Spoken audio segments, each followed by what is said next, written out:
The hall was decorated with flowers, chandeliers glowing, and hundreds of guests waiting eagerly. Everyone whispered about how beautiful Aisha looked in her white gown. But behind her forced smile, her heart was racing with fear. For months, she had been hiding the truth. Her fiancé, Zayn, wasn't the charming man everyone believed. He was controlling, toxic, and manipulative. He had isolated her from her friends, monitored her every move, and made her feel like a prisoner. As the wedding march began, Aisha's hands trembled. Her mother squeezed her fingers, mistaking her nervousness for shyness. But Aisha's eyes searched for an escape. She had tried to convince herself that marriage would change him, that things might get better, but deep inside, she knew they never would. When Zayn extended his hand at the altar, his fake smile didn't reach his cold eyes. In that moment, something inside her snapped. She couldn't sacrifice her life to please society. She couldn't let herself be caged forever. Suddenly, she dropped the bouquet, lifted her gown, and ran. Gasps filled the hall. Guests rose from their seats in shock. The runaway bride didn't look back. She pushed through the doors and into the street, tears blurring her vision. All she knew was this: she had to escape. Even if it meant losing everything. Aisha's heels clicked loudly against the pavement as she sprinted through the city streets, her gown dragging behind her. People turned their heads in confusion, whispering at the sight of a bride running away, alone. But she didn't stop. She hailed a cab with shaking hands, begging the driver to take her anywhere far from the wedding venue. As the car sped off, Aisha's phone buzzed endlessly. Dozens of missed calls from Zayn, threatening texts, and voicemails filled with anger. She tossed the phone aside, clutching her chest as she tried to breathe. The farther she went, the lighter her heart began to feel. For the first time in years, she was making a decision for herself. The driver dropped her near a quiet bus station. With no plan, no luggage, and nowhere to go, Aisha sat on a bench, pulling her veil off in frustration. She knew Zayn would be furious. He would search for her.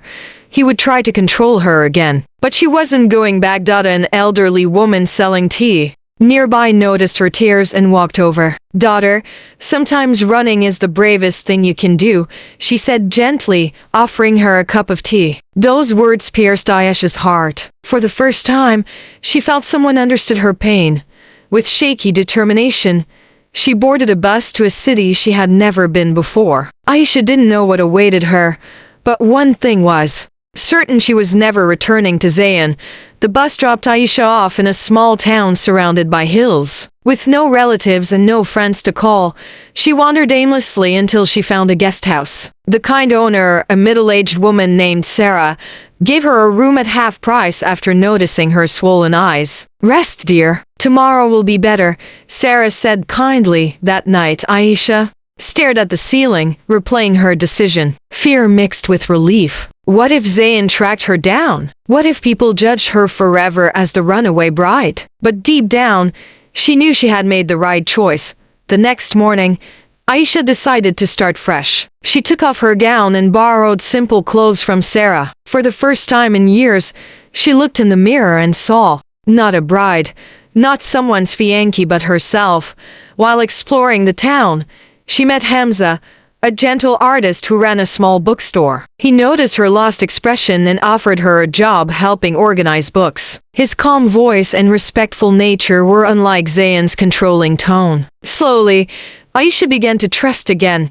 But late one evening, as she was helping Hamza close the shop, she saw a black car parked across the street. Her heart froze. The car looked eerily similar to Zayn's. She panicked, gripping Hamza's arm. "He's here. He found me," she whispered. Lisha rushed back to the guest house, her mind racing. Every shadow looked like Zayn. Every sound made her heart skip. She didn't sleep that night, replaying all the ways he had manipulated her in the past. If he had really tracked her here, she knew he wouldn't stop until he dragged her back. The next morning, Hamza noticed her pale face and asked gently, "Do you want to tell me what's haunting you?" For the first time, Aisha poured her heart out: the abuse, the control, the escape. Hamza listened without judgment, his eyes filled with empathy. Later that day, a loud knock the guest house door. Aisha's blood ran cold. Sarah opened it, and there he was, Zayn, furious, demanding to see his bride. "She belongs to me," he shouted. Guests peeked out of their rooms as the chaos unfolded. Aisha stepped out, trembling but firm. "I don't belong to you, Zayn. Not anymore."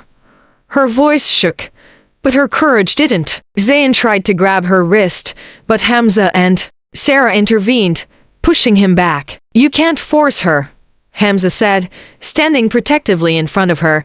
The police were called, and for once, Zayn's mask cracked. His threats and anger only made him look guilty. When the officers arrived, Aisha gave her statement. For the first time, she refused to stay silent.